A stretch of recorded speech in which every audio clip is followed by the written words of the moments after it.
This is by far the most requested video, and for a long time I struggled to organize my ideas in a way that could tell the story concisely, efficiently, and build it into a narrative on its own. After more than 2 years of writing, editing, revising, and reorganizing, this is finally ready for your consideration. Are they acting? Did Kenny hire her? Is there coffee in the coffee cups? All of these questions will be answered in this video. Kenny begins his day at the young Dundas Square by pretending to be an affectionate tourist. He asks for help, and then he pulls them in for a kiss. He moves to 431 Queen Street West, where he transitions into Maurice Del Taco and interviews women about kissing. Many people think that this is the first incarnation of Maurice, but it is in fact the second.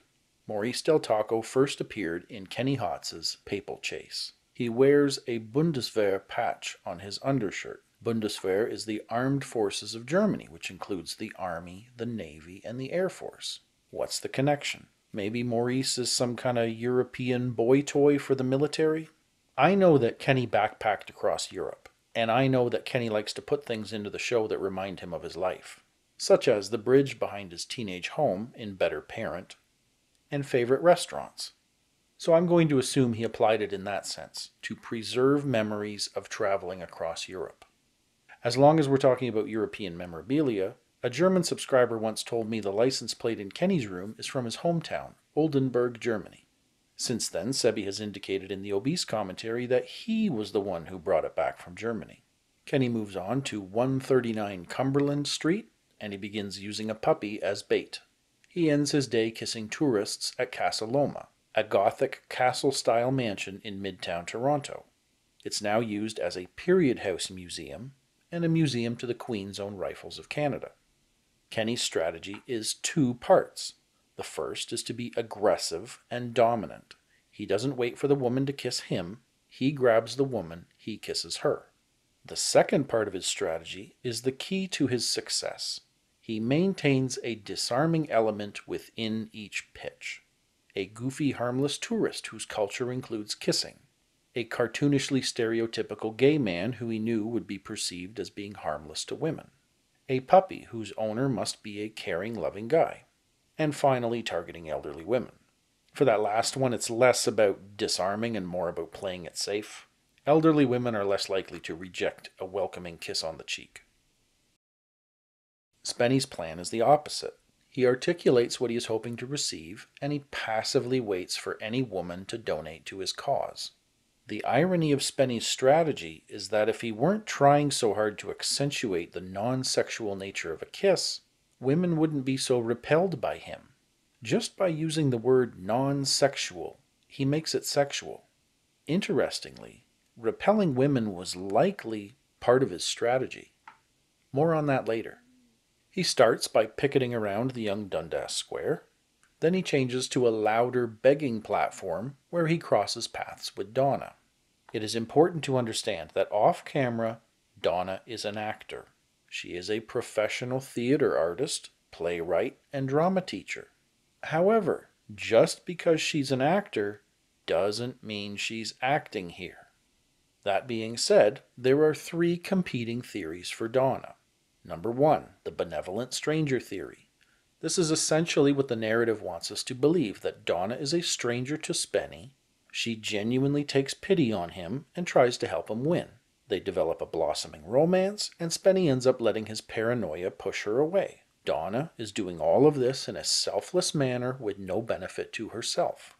Number two, the up-and-coming actor theory, where Donna is a stranger to Spenny and the crew, but instead of her motivations being selfless, she is trying to boost her acting portfolio by getting on television. Or, number three, Donna is an actor that they hired to act, and all of her parts are scripted.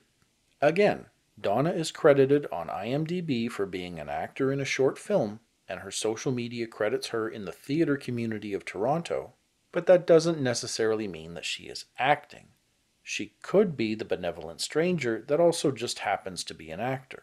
So with that in mind, I think the most logical place to begin separating these theories is here. With option one, she would not be acting. With option 3, she would definitely be acting. And with option 2, she could be acting. After discovering that Donna the stranger is an actor, Spenny could have given her some lines and told her to act out some scenes. Or, without being asked to, she could be laying on the affection thick to help create a narrative that Spenny didn't ask for. If she's acting, then I can eliminate option 1 as a possibility. So, was Donna acting? Yes. Of all the Donna scenes available, I'm going to start by examining the breakup scene. I am aware that they weren't a couple, but I need to call it something for purposes of my analysis. So that's what I'm going to call it, a breakup. As Spenny parks the van, we can see this garbage on the ground. Then as Spenny gets out of the van and walks towards her, it disappears. Maybe it's just hidden under the K in Kissmobile. No, if I superimpose the images, you can see it should be right here.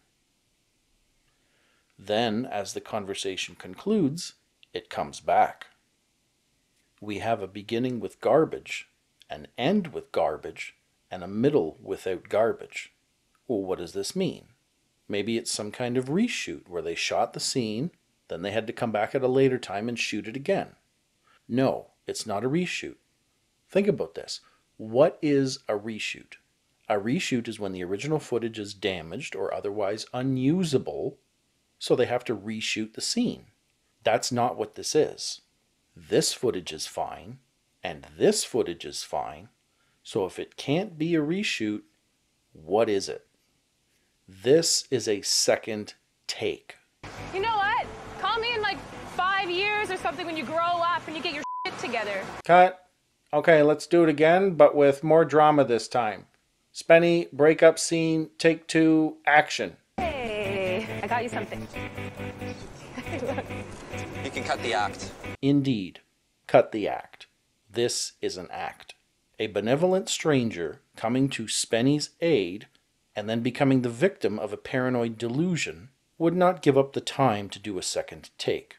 Actors do second takes. They are acting. Furthermore, there are other reality inconsistencies within the scene. If it were reality, she wouldn't be wearing a microphone before Spenny pulls up. Yes, she's wearing a microphone. You can see it here when she turns around and here when she walks away. If it were reality, she wouldn't keep trying to be nice while Spenny was being a jerk. You can cut the act. Look. You can cut the act, cut the act, cut the act. What's your real name? If it were reality, Spenny wouldn't drive away twice. The first shot, he pulls into the little parking lot at 892 Dundas. Look at the angle he drives off on.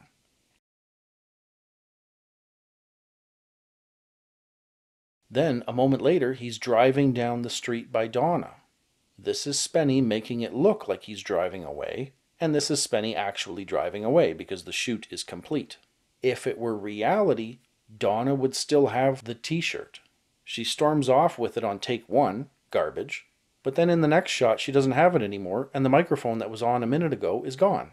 This is likely because Spenny brought one of his own t-shirts for her to gift to him on camera, then he took it back. Like I said in the stain analysis about Kenny and Spenny's improvised argument, this argument between Spenny and Donna is also improv. This is a joke or something? No, it's not a joke. It's a serious thing. And I'm taking time out of my day to come here. Spenny's responses are delayed because he's trying to think of what to say. This is a joke or something? No, it's not a joke. Donna is able to respond quicker, even cut him off at times, because she is a better actor than Spenny. She has acting training. So that eliminates narrative theory. If she were a genuine stranger getting angry with Spenny's unfounded accusations, she wouldn't give him the opportunity to do a second take. She would get angry and storm off. They wouldn't have put a microphone on her, and she would still have her t-shirt to return to the store where she got it. Well, what about the garbage? Who picked it up? Probably Spenny. Spenny is a garbage picker. After completing the first take, Spenny would have got back into the van, so the second take could begin with him getting out of the van, but before he got in, he picked up the garbage. At this point, there are 2 things we know. Donna is acting, and Spenny knows she's acting. But that doesn't help us any further. The two competing theories that we're left with are Donna is a stranger trying to boost her acting career, and Donna is a hired actor. These two remaining theories can be broken down into 4 logical possibilities. If Donna is a stranger that Spenny met on the street, Kenny would know nothing about her, as she would be a stranger to everyone on the show. If Donna is a hired actor, then she might have been hired by Spenny, and Kenny knows nothing, hired by Kenny, and Spenny knows nothing, or hired by Kenny and Spenny together. Let's separate these logical possibilities with another line here. Does Kenny know something? If he knows something, I can eliminate everything above the line, and I can therefore conclude that Donna is a hired actor. Let me tell you a personal anecdote.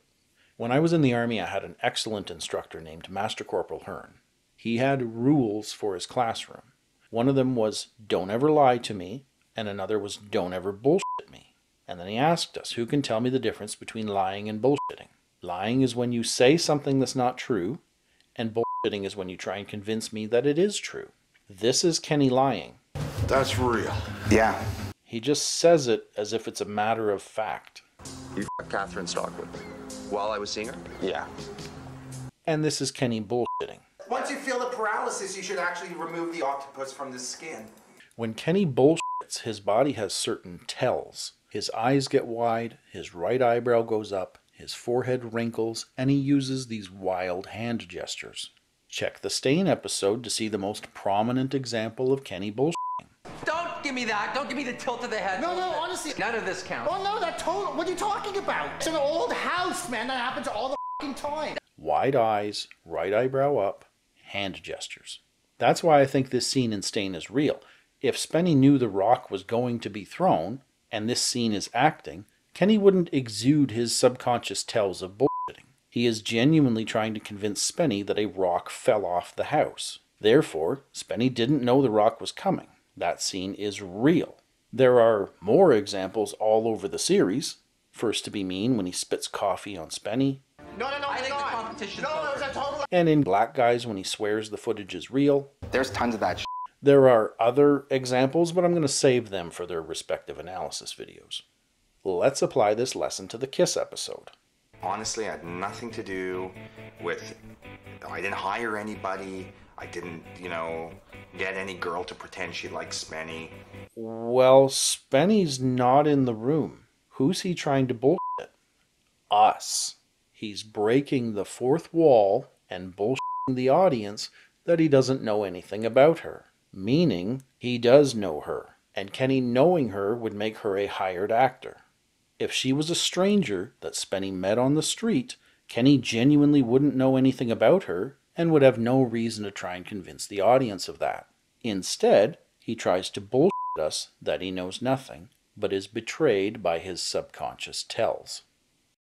Which leaves us with Spenny. We know that she was hired, but that doesn't mean Spenny knew. Spenny knew she was acting in both the breakup scene and in this scene. However, did he believe she was a stranger that agreed to act out a couple scenes? Or did he know she was hired? I am considering both as possibilities. Spenny insists that Kenny swear on his father's grave to prove he doesn't know anything. I don't know what you're doing. Swear on your father's grave. Come on.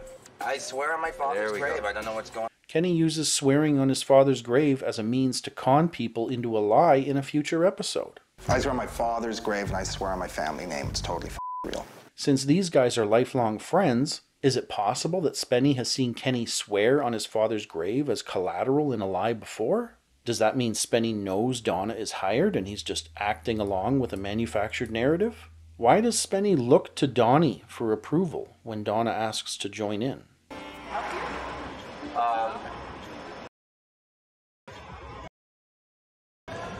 You want to help? Yeah, because If he knew she was hired, he would have just said yes instead of checking that it was okay for him to receive help in the competition. Does that mean Donna is a stranger to Spenny? When Donna remarks about Spenny probably having lots of girlfriends, he just says no. Probably have like 1 million girlfriends. Me? Yeah? Not. Which is true because he had a wife. This was filmed in summer of 2005, and Spenny married a lady in 2004. At this point in time, the marriage wasn't going so well, but he was still married. And according to body language, like Spenny wearing his wedding ring on his right hand instead of his left hand in the beer episode, he was likely trying to save the marriage.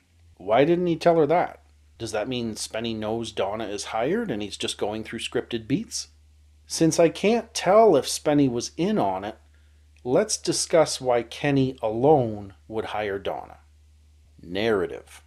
Kenny's skits are funny, he's out here grabbing women and kissing them, but Spenny's bit is boring. He marches around with a sign and he begs for kisses in some kind of creepy reverse kissing booth, and then the van is the same thing on a larger scale.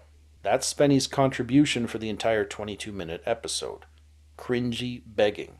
Kenny would hire Donna to create the narrative of a love interest falling for the quirky guy only to have said guy blow it. That makes for a better TV show than a pathetic guy begging for kisses for 22 minutes.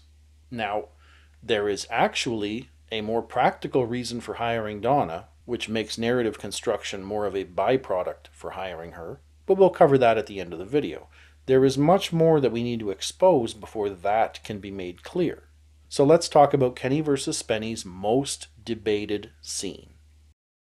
There are two keys to unlock the secret of the Starbucks. The first key is actually to exclude the coffee cup scene from a narrative analysis. So let's start at the beginning and study what the narrative wants us to believe from Spenny's perspective. Spenny starts out at the young Dundas Square. During one of Spenny's last picket scenes, he's at the corner of 60 Queen Street West. This direction is south, and since this building is in light, while this building is in shadow, the sun is east of its midday peak. Therefore, this is taking place before noon. That's all I can tell you about it. Spenny makes the non-sexual kissmobile and drives over to 2 Bloor Street, where he meets Donna for the first time, and she begins helping him get kisses. The street runs east and west, with this building on the north side of the road. Given the slightly east direction of people's shadows, this is shortly after noon. That's all I can tell you about it. Next, we don't see the logistics of moving to a new location, but the shot picks up at 577 Yonge Street, which runs north and south. Spenny is parked on the west side of the road, facing south. The sun is casting long shadows from west to east, which indicates to me that this is even later afternoon. That's all I can tell you about it. So far, everything is consistent with being day one of the competition. Picketing, and then meeting Donna, and then moving to a new location together. Then we have the scene where Spenny breaks up with Donna. It takes place outside of the building at 892 Dundas Street West.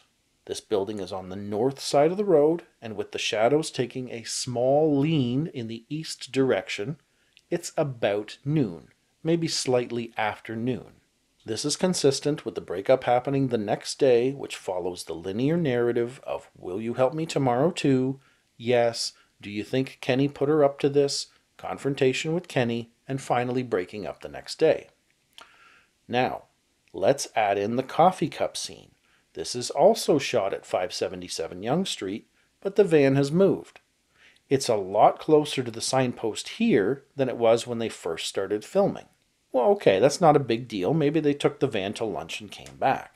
Well, hang on a second. If north is this way, and the sun is over here, making the shadows go west, then that indicates to me that this is before noon, which is evidence that either this scene of them drinking coffee was shot before Spenny met Donna on day one, because the direction of the shadows in the introduction scene indicate that it was shot after noon, or this was shot on day 2 about an hour before they broke up. Well, okay, why is that a big deal? Well, it's analogous with manufacturing a narrative. Spenny wouldn't be genuinely suspicious about this girl, then shoot a lovey-dovey scene with her before breaking up with her. It's more evidence towards acting taking place in this episode. But we already know they're acting, so what else is this scene telling us? Since we know that it was shot the second day, we can now move on to the more important question of, is there coffee in the Starbucks cups? To understand that, we must examine the second key. the scene where Spenny drives Donna home at the end of day 1. I wasn't able to find every location, but I know he drives through the northeast end of Queen's Park. The park matches up with several landmarks, but especially this tree. Then he turns east on Bloor Street West and he drives by the Manulife Center at 55 Bloor Street West. What am I going on about and why is this important? Somewhere between Queen's Park and that scene that comes up after the Manulife Center, they stop and buy coffee.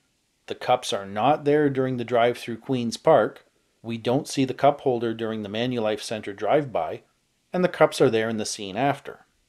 Now that I've followed the evidence as far as I can, I'll present to you my hypothesis on the coffee cup scene. I think that at the end of day 1, they all got coffee together. Spenny, Donna, and the crew. Spenny got his decaf, and then after Donna was dropped off, someone said, "Hey, we ought to pad the romantic interest narrative with a scene where you guys playfully flirt together, initiated by her doing something nice for you, like bringing you a coffee. She can even display her interest in you by knowing that you drink decaf." Which of course she had only just learned when Spenny ordered decaf and not because she watches the show. The only episode where Spenny's decaf is mentioned is the Sane competition. And even for the biggest of us fans, who among us remembers that fact for any reason besides debating the reality of this scene? In the Awake episode, Spenny says he has a caffeine sensitivity, but he doesn't outright indicate that he drinks decaf. And that's the secret of the Starbucks. They had some coffee at the end of day 1. The next morning they picked up Donna and drove back to 577 Yonge Street to film the coffee cup scene. She just handed him one of the 2 empty cups. Then they drove down to 892 Dundas Street West to shoot the breakup. So let's quickly circle back here for a moment. You might say, if Spenny is acting out the coffee cup scene before the breakup scene, then he must have known that she wasn't really a spy. So what is there even to confront Kenny about? This scene must be scripted too. And I brood on that for a while because I thought that would be conclusive evidence that Spenny was in on it from the beginning. If he really thought that she was a spy, he would get rid of her. He wouldn't shoot the relationship building scene, let alone do multiple takes of the breakup. And then I realized what all of the daylight analysis evidence was trying to tell me. I can only confirm that Spenny was acting with Donna on day 2. Therefore, Spenny may have truly believed he was dealing with a spy, but only up until the end of day 1. So let's go back to this list. This is what I concluded to be reality from Kenny's perspective. He knows she's hired, and Spenny may or may not be in on it. However, if we back up a bit knowing what we know now, we discover that the reality of the situation is different from Spenny's perspective. He either hired her with Kenny, or he knows nothing, and he genuinely believes that he is dealing with a benevolent stranger who he later learns is an actor. So if Spenny wasn't in on it, his reality becomes, and this is the important part, Spenny meets a stranger who helps him, Spenny's paranoia kicks in, Spenny confronts Kenny, then something happens. Spenny is given a reason to act out 2 scenes with Donna. Maybe Kenny admitted that he hired Donna. Now that Spenny knows about the ruse, he agrees to be complicit, and he acts out the coffee cup scene and the breakup scene, which follows suit with what a YouTuber suggested to me at one point. It's possible that Donna was hired by Kenny to enact some kind of plot on Spenny, which didn't come to fruition because Spenny turned on her. So the most important question to ask on our journey of finding out if Spenny was in on it or not becomes, at that moment, did Spenny genuinely believe he was dealing with a spy, or is he acting out this scene with Donnie? Well, what is there even to spy on? Why would Kenny care how many kisses Spenny has? Kenny always goes full power right up until the end. If Kenny really wanted a spy, he could just call someone on Spenny's crew. There's a trap door. With a treasure? Who f***ing told him? It seems more likely that spying was just the catalyst needed for Spenny to reject Donna. Now that you've heard all that, I'll tell you my hypothesis on Spenny. I do not believe that Spenny thought she was a spy. I believe he was in on hiring her from the beginning. But to begin examining his involvement with the initial question, why would Spenny hire her, isn't really the right way to approach this mystery. We should ask, was there a motive for Spenny to hire her? Yes, Spenny had a solid motive for hiring Donna. Plausible deniability. Kenny grabs women and kisses them. His strategy is aggressive because he wants to win the competition. This is the best competition ever. I'm gonna kiss so many f***ing women. Spenny's strategy is passive because he doesn't want to kiss women. He wants the women to kiss him. I don't want anything around my mouth. I don't want that. I need a kiss on the cheek, just on the cheek. A kiss on the cheek. Why? Why does he pick it and beg for kisses as if he's afraid to initiate and close the deal? It's completely out of the realm of Spenny's natural confidence, and I'll explain what I mean. By Spenny's own admission, in his younger days, when he was on a date with a woman, if they began kissing and making out in the car, he would say to her, "Do you mind if I whip it out and begin stimulating myself?" I'm paraphrasing here. This is YouTube. I got to do things a certain way.